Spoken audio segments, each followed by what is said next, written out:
Oops, sandali lang po idol. Bigyan nyo po ako ng ilang minuto para may paliwanag ko po itong video ko. Sana panoorin nyo po hanggang dulo. Please lang po, please. Please lang po. Konting tiis lang po. Sana mapagbigyan. Salamat. Hi, ako nga po pala si Rafael, ang tinatawag ng Payong ng San Pedro.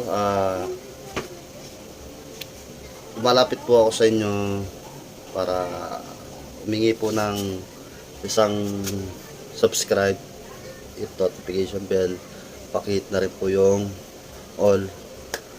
Sa totoo lang po nito, sa pamamagitan nyo, may matutulungan tayong maraming naghihirap na tao. Pag nagawa nyo po yon, tatanawin ko pong isang malaking utang na loob po sa pag-subscribe nyo po sa akin. Hindi ko po sasayangin yung tiwala nyo. Dalawang kamay na itataas ko, isusuko ko po sa inyo ang aking sarili para lang makatulong sa ibang tao. Wala po akong ibang inangad kundi makatulong sa ibang tao. No red po talaga ako. Grade 4 lang po yung natapos ko. Hindi po tayo makapag-apply ng trabaho na matataas na trabaho kasi nga po mababa lang po yung pinag-aralan natin.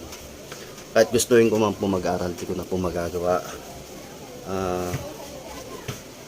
Kasi nga po anim po yung anak natin, pero gusto ko pa rin po tumulong sa mas na naghihirap. Hindi ko po sasayangin yung tiwala nyo na ibibigay sa akin.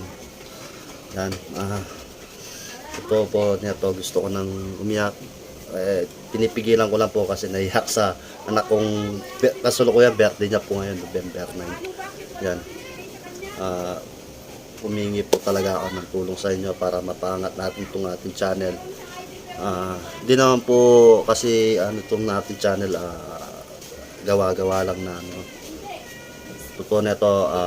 Gusto ko po talaga tumulong sa pamamagitan ng paggawa ko ng mga videos. Yan, sana po mapagbigyan niyo po ako. Yan, yun lang po. Inulit ko, ako nga po pala si Rafael, ang tinatawag ng Payong ng San Pedro. Taga Pampanga po ako, isa po akong Kapampangan. I'm proud to be Kapampangan. Kapampangan ko pag maragol ko. Paalam. Sana po mapagbigyan.